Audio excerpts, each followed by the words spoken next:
Hey, good evening, ladies and gentlemen, hockey fans of all ages. Thank you for joining me on the Scabbard. So it is game night versus the Pittsburgh Penguins. First domestic road game of the season as we take on the Pittsburgh Penguins at PPG Paints Arena in Pittsburgh. So yeah, good news. Sabres finally get their first win of the season. They beat the Florida Panthers 5-2 on Saturday night. It was a well-earned victory, albeit against a shorthanded Florida Panthers team, and we'll get to talking about that game here in a moment. But let's take a look at tonight's action. 4 games on the schedule tonight here, Wednesday night hockey. The game is going to be on TNT, so or yeah, TNT, whatever the other non ESPN broadcast partner. Will be taking care of it. So, decent studio comms. I like their studio better than what ESPN puts out, and I actually like their play by play guys. Their crews better than what ESPN puts out there. So, looking forward to seeing um, TNT's coverage again and see how they cover the Sabers this season. So, other than that, 7:30, all these times are Eastern, 7:30 p.m. LA is going to be in Toronto to take on the Maple Leafs. Boston will be in Colorado at 9:30 tonight, and Utah will take its first West Coast trip. It just got back from its first rather successful East Coast trip. Take on the Anaheim Ducks in SoCal. So uh, nice schedule. I mean, it's not super busy, but the games are well enough spaced out that you can kind of, while Buffalo is in intermission, you can go check out the LA Toronto game. Once those games wrap up, we'll be right into that Boston, Colorado game, and then while that game is in intermissions, you can go check out the Utah Anaheim game and take that into about 1 a.m. on the East Coast to watch those games. So good night of hockey, even though it's not a super busy night. All right, so Sabres game against the Florida Panthers. We see them finally put together and get a victory. It was again a shorthanded Florida Panthers team. You had or not Ekblad out, but Sasha Barkov was out and Matthew Tkachuk was out, and we were against the backup goaltender in Spencer Knight, who didn't have the best game. There was a couple leaky goals for Spencer Knight, but good on the Sabres for doing that because they made 3 consecutive goaltenders look like Vezina winners, and not really like the best goaltenders in the world. So uh, good to see them take advantage of a shaky goaltender and putting 4 goals past Spencer Knight, and then the empty net goal by Alex Tuck, who got a goal and an assist in the game. I thought it was possibly Jordan Greenway's best game as a Sabre. He was all over the ice, scored the game tying goal late in the first period, and you know when the Sabres could have collapsed, after giving up that, it was kind of against the flow of play. The goal by Nick Schmidt or Nate Schmidt, I'm sorry, um, to give the Florida Panthers a 1-0 lead in the middle of the first period. The Sabres could have collapsed. I not sure what the psyche of the team was at that point, but they did have a nice comeback.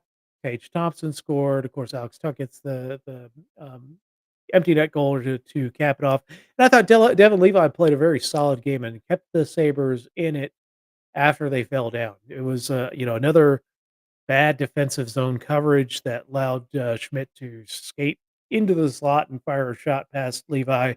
But after that, he was very solid. Ended up giving up a power play goal in the third period, but ended up with 23 saves on 25 shots, so he gets the victory. Lindy Ruff's first victory in his second stint as Sabres coach. So congrats to Lindy on that accomplishment. But no, well, there's been a lot of rest for the Wicked because they haven't played since Saturday. Now it's Wednesday. And they take on the Pittsburgh Penguins, who come in 2-2-0 on the season. They won their last game against the Montreal Canadiens 6-3. Lars Eller had a couple of goals in that game, and Evgeny Malkin is on fire to start the season. 7 points in 4 games, 1 goal and 6 assists. So he's setting up players, and Pittsburgh's coming in. Maybe that won't have as much rust because they played on Monday. They've had the off day to get in or come back home and host the Sabres. So um, should have you know they should be able to capitalize if they want to continue their momentum. They've kind of fenced post season with a win and a loss in their first 4 games. So we'll see how the what kind of team we face against the Penguins here pretty soon. But we do have some good news on the horizon as far as our lineup goes, and we'll get into that in a moment. But 3 keys to the game is to keep the momentum going despite the 5 days off or 4 days off. Um, you won a game if you can muster the strength to come out on top tonight and then come out on top on tomorrow night. You're back to 500, and then that bad start doesn't seem so bad. It's I think it's important for them to get back to 500 as quickly as possible. The longer that they kind of keep staring up at the from the bottom of the Atlantic Division, the more it wears on them mentally. So, also still work to do in the defensive zone. Again, that third man in, the pass to the slot has victimized the Sabres several times this season. Did it again for that first goal against the Florida Panthers. They have some defensive zone issues that they really need to work on it. And it's not just the defensemen that need to work on it. The forwards need to come back and back check and take their man as they're heading towards the net. That's where the goals are coming from right now. All right, let's and then don't let their big guys beat you. We We know how bad Sidney Crosby has abused the Sabres over the years. Evgeny Malkin's had a good time against the Sabres. Chris Letang has had a great time against the Sabres. And look at new guys like Drew O'Connor torched the Sabres several times last season, both in preseason and in the regular season. So, um, don't let the big guys beat you. Focus on those guys and make sure that they're not the reason if we lose the game, they're not the reason why we do it. Now, of course, we don't want any of their players scoring, but it's a little extra kick when you allow a guy like Crosby or Malkin to take advantage of you. All right, the Penguins lineup tonight. Really revamped lineup from previous seasons. A lot of players out, a lot of players in. As they try and revamp the lineup and try and get another kick at the can for Crosby and Malkin to get back into the playoffs. So first line is going to be Anthony Beauvillier, came over from I believe the Canucks was the last place he was playing, with Crosby and Brian Rust. And Michael Bunting will be playing with Yevgeny Malkin with Ricard Raquel. Drew O'Connor, that guy I told you to watch out for, on that line with Lars Eller, who had a really good game last time out with Jesse Puljujarvi. And a really good fourth line of Kevin Hayes, Glass, and Nola Chari. They should be giving the Sabres problems on the forecheck. The Penguins' defensive pairs, we've got Matt Grzelcyk with Chris Letang, another longtime guy that's beaten the Sabres several times, another guy you need to look out for. With Marcus Pettersson and Erik Karlsson. Erik Karlsson's still doing the thing and still making a lot of money doing it.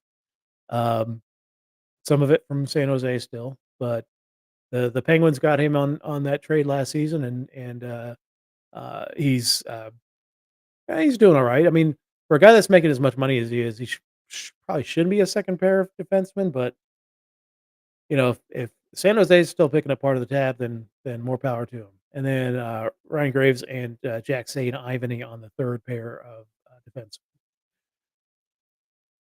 Christian Jari has rested the full time goaltending duties from the uh, for the Penguins, and he'll be starting tonight. They've got a young guy in for the backup role in Bloomquist. Andre Nedeljkovic um, is injured right now, so he's been injured quite a bit the last couple seasons. So Bloomquist gets the backup role tonight. For the Sabres, the good news is it sounds like JJ Peterka is going to play. At least last I saw, I haven't seen anything on X or social media lately saying that he's not going to play. He's kind of a game time decision. But Paterka with Thompson and Tuck, Benson with Cousins and Quinn. Although I've seen some people say Kulik with Cousins and Quinn. I don't know that I would bench Cousins in favor of Kulik at this point. Greenway with McLeod and Zucker. Again, I think that line had its best game of the season last time out. And then Malenstein, Krebs, and Lafferty on the fourth line. The defensive pairs unchanged from every game this season. Darlene Jokiharju, Byram Power, and Samuelson Clifton rounding out the back end. And then media says that Ukko-Pekka Luukkonen is going to get the start tonight. Looks like Lindy's kind of letting it play out. See which goaltender takes the reins here. Devin Levi had a really good outing, but again, I don't think the goaltenders have played a bad game this season yet. So no reason to diss on Luukkonen for not having a win yet this season. Um, his team in front of him has let him down a couple times. All right, let's talk about tonight's odds for the game. It's been very standard this entire season for the Buffalo Sabres. They've been a goal and a half underdog with an over under either 6.5 or 6. Tonight at 6, and the money line has Buffalo at -102. Again, play responsibly or be like me and don't play. On this date, October 16th, 2016, Ryan O'Reilly had 2 goals and 2 assists, and Robin Leonard stopped 29 of 31 shots in a 6-2 victory over the Edmonton Oilers. So, good on the Sabres. Lots of names gone gone from the team. Kinda sad. Still doing it elsewhere, though. Week ahead, we've got a game tomorrow night, Thursday, Columbus. We'll be in Columbus to play that game. I might not be able to watch that game, although I'm hosting a seminar at that point, so, probably won't be able to watch the game anyway. Then we got a Saturday night game in Chicago, so we can go ahead and, if you get the win tonight, you get the win on, tomorrow night, you can go into Chicago with some momentum and possibly come out of this weekend with a winning record. Now, Dallas is a different beast. On Tuesday, Dallas is a very hot team. They're undefeated on the season. Um, Couple shutouts already. They're looking good. Um, we'll see how they do. Our next episode, of course, is tomorrow night, 6 p.m. as we take on the Columbus Blue Jackets. I'll talk about that game, and hopefully, we'll be reviewing a Sabres victory over the Pittsburgh Penguins. The not totally rival team, but one of those teams that especially over the last decade and a half, it's been kind of a team that you want to use as a measuring stick on where you're at. Um, Maybe not as a top tier playoff contender anymore, but this is a team that you want to climb over to get into the playoffs. So we'll see how the Sabres do tonight. And again, if you want to become a co-host, reach out to me on social media. Be happy to bring you on and talk hockey every night, game night, 1 hour before the game starts. So anyway, that will do it for the show. Thank you so much for joining us. 15 minutes until, well, I know TNT's got their coverage probably starting in about 15 minutes. The Sabres WGR coverage is already going on, I believe, with Paul Hamilton and Brian Koziol. So go check that out. Thank you so much for joining us, and we will talk to you all next week or on tomorrow night.